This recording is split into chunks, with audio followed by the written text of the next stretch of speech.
moi, il y a une voiture qui a tout compris aujourd'hui à Genève, c'est la Range Rover Velar. On l'avait vu en photo, mais oubliez les photos. Même cette vidéo rendra sans doute peu de choses par rapport à ce que dégage cette voiture.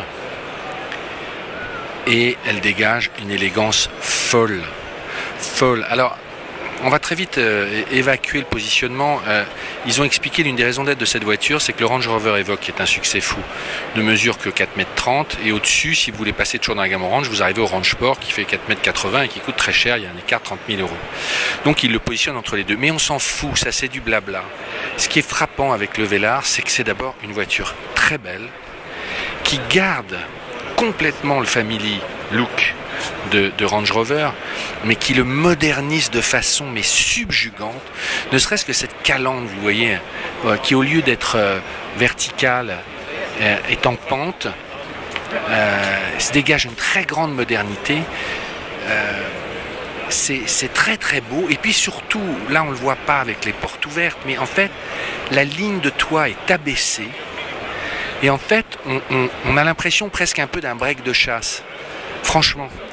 Là vous le voyez pas, mais il va fermer les portes. Je vais d'abord vite monter dedans, faire une première petit vol de ce que je peux voler, parce que depuis ce matin tout le monde se jette dedans. Mais regardez, depuis le temps que Monsieur Fréhour en parle, vous voyez la console de clim est complètement digitale. Alors on voit les traces de doigts partout. Au-dessus, vous avez un très grand écran aussi qui sort comme ça un peu, mais c'est très joliment intégré. Alors c'est vrai qu'avec la laque de piano, il y a des traces de doigts, je reconnais, mais regardez comme ça, franchement, vous voyez, on a encore les boutons. Regardez, c'est 1, 2, hop. Ça fait bizarre d'avoir ce petit zigouigou encore pour mettre sa canette. Il y en a 3 là. Et regardez là, vous voyez. Pas avoir les doigts mouillés, et puis là on retrouve un combiné digital. Même ça a l'air sensitif, c'est très très beau, franchement ça en jette, c'est très très moderne. Regardez aussi comment là c'est travaillé au dessus. Je suis un peu sans voix, je trouve que c'est il y a beaucoup d'Alcantara aussi. C'est drôle parce que vous voyez, je sors de la DS qui en met plein la vue. Chacun a les goûts et les couleurs, hein. Mais là, vous vous dites ah ouais, d'accord, ouais, ok. De toute façon, faire des images. Mais il y a un traitement. Ah, le bois.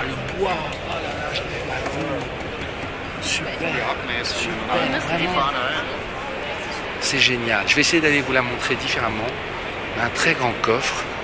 C'est super dur, hein. Depuis ce matin, impossible de s'approcher.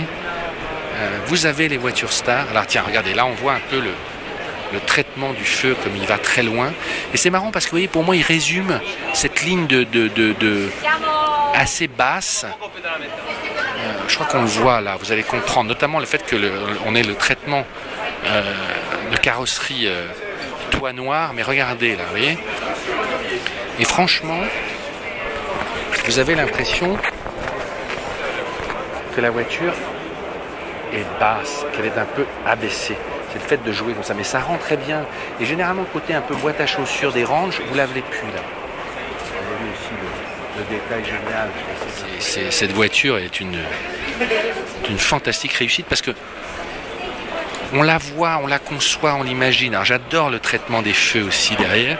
Ah, attendez, il va me le mettre. Regardez la profondeur. Alors c'est vrai que DS l'avait fait avant. Merci, thank you. Je me mets derrière, vous allez mieux comprendre. Regardez-moi le bazar. Ouais, c'est vraiment vrai. Bienvenue au 21e siècle, quoi. Ça, franchement, c'est la classe à Dallas. Franchement. Vous voyez aussi le traitement des petits points, etc. Moi, je trouve que c'est très impressionnant. Je suis curieux de voir à combien ils la sortiront, à quel prix. Franchement, ça a un cachet fou.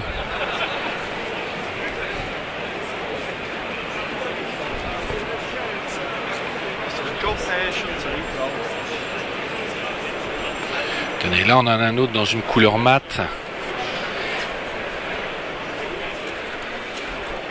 Il y a beaucoup de maîtrise. Et on peut se poser la question aussi, moi j'en reviens pas, de voir comment Land Rover et Range Rover, qui sont scindés un peu leur offre en deux, mais d'arriver à une telle maîtrise, tant sur l'extérieur que l'intérieur, on trouver un style qui est flamboyant et juste, et vraiment un luxe pas possible.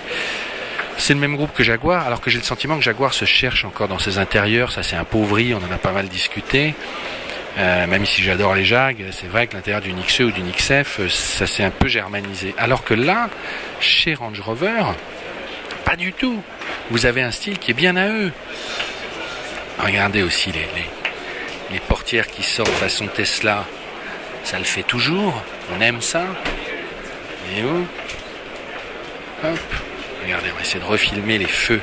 Le regard que ça donne à l'arrière. C'est génial. Cette profondeur. Alors là, il faut rendre à Citroën, hein. C'était les premiers sur la DS3 à avoir des feux comme ça, relief, cette profondeur. Mais là, ils sont pincés, c'est très fin. C'est vachement bien. Franchement, c'est vachement bien. Vous voyez? Bon. On ferait grâce du moteur. Mais en fait, le Velar est bien parce qu'il... le côté massif du Range est gommé, et le côté un peu